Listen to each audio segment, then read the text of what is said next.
কথায় কথায় চাকরি ছাঁটাইকরণ বন্ধ করা, সামঞ্জস্যপূর্ণ বেতন কাঠামো তৈরি সহ সুনির্দিষ্ট নীতিমালার দাবিতে রংপুর মহানগর ফার্মাসিউটিক্যালস অ্যাসোসিয়েশন সারিয়ার উদ্যোগে আজকে যে মানববন্ধন, এই মানববন্ধনের উপস্থিত বাংলাদেশ কেন্দ্রীয় সারিয়ার প্রধান উপদেষ্টা, উত্তরবঙ্গের শ্রেষ্ঠ সন্তান, আমাদের ধর্মের আলোক প্রিন্সিপাল জেলার আহমেদ ভাই আজকের এই প্রোগ্রামে আসার জন্য তাকে আন্তরিক মোবারকবাদ ও শুভেচ্ছা জানাই।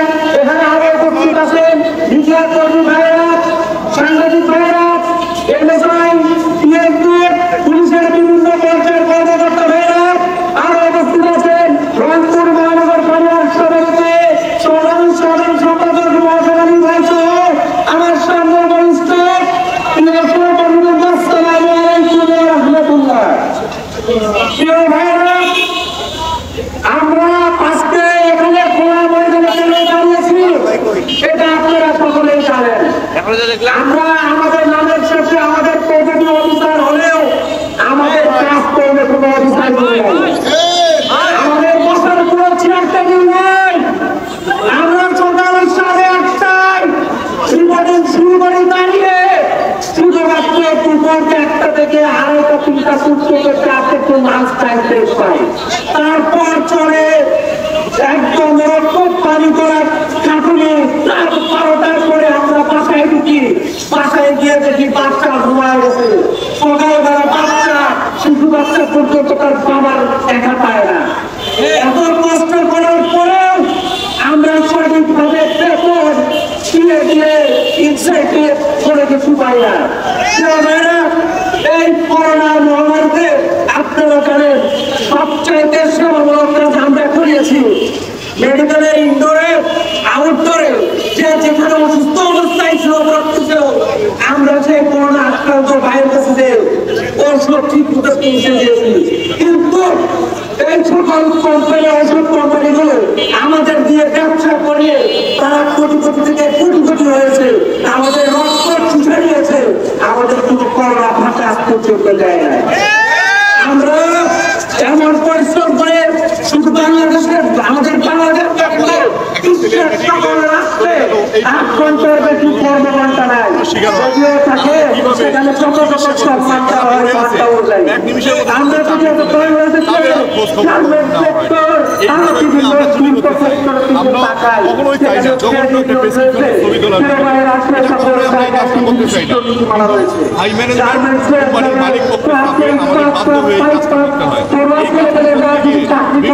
মেডিকেল কলেজ থেকে শুরু করে ডায়াগনস্টিক সেন্টার থেকে শুরু করে বিভিন্ন ডাক্তার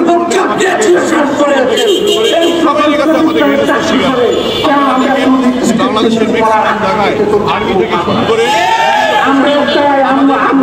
তারা এই অভিযোগটা আমরা কার কাছে দিব? কখনো করতে চাই না। কিন্তু অপরাধী সামাজিকভাবে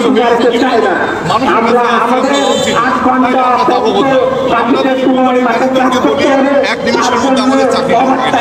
এই যে পরিস্থিতির শিকার, এই পরিস্থিতিগুলো আজকে তুলে ধরার জন্য সাধারণ মানুষের কাছে আমরা আমাদের কাজের ধরনটা তুলে ধরার জন্যই আজকে আমরা এই মানববন্ধনের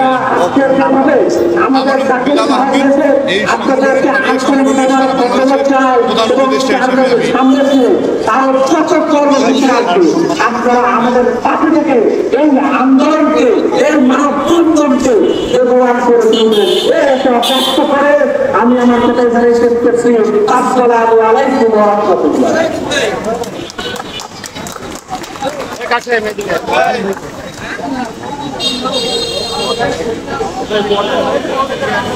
হ্যাঁ হ্যাঁ, আমি ওখানেই আছি।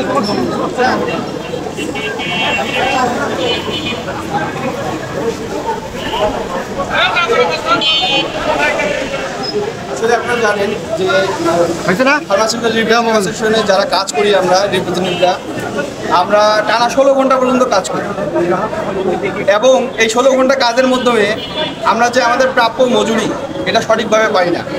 আমাদের টিএডিএ কাটানো হয়, আবার দেখা যাচ্ছে আমাদের ইনসেন্টিভ প্রদান করা হয় না। আর আরেকটা বিষয় দেখেন, আপনারা অনেকে জানেন যে আমরা প্রেসক্রিপশনের ছবি তুলি, এটা আসলে আমরা কিন্তু বাধ্য হয়ে তুলি। আমরা কেউ প্রেসক্রিপশনের ছবি তুলতে চাই না। কিন্তু আমাদের উপরই ম্যানেজমেন্টের চাপ সার্ভের নামে এটা আমাদের অযৌক্তিকভাবে চাপিয়ে দেওয়া হয়। আমরা আসলে এটা চাই না। এবং এই যে বেতন বৈষম্য, অনেক কোম্পানি আছে 12,000 টাকা বেতন থেকে শুরু করে। ভাই আমরা মাস্টার্স কমপ্লিট করে আসছি, 12,000 টাকা বেতনে একজন মাস্টার্স পাস কমপ্লিট করা ছেলে কিভাবে কাজ করে, কিভাবে তার সংসার চলে। আবার অনেক কোম্পানি আছে 25,000 টাকা পর্যন্ত বেতন পায়। আমরা এই ধরনের এই যে বৈষম্য, এই বৈষম্যর বিরুদ্ধে আমরা আজকে নামছি। যে আমরা এই বৈষম্যের শিকার হচ্ছি। আপনাদের মাধ্যমে আমরা সরকার জানিয়ে দিতে চাই আমাদের সুনির্দিষ্ট নীতিমালার যেন প্রণয়ন করা হয় খুব দ্রুত। আপনার নামটা আর পদবিকে আমি মোহাম্মদ মহসিন আলী, রংপুর মহানগর ফাঁড়িয়া সাধারণ সম্পাদক।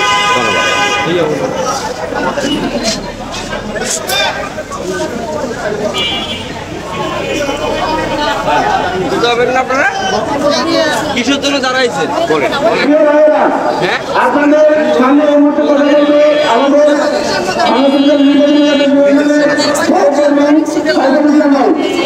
সাংগঠনিক যারা আসছে না আসছে সেটা আমরা পরে করবো।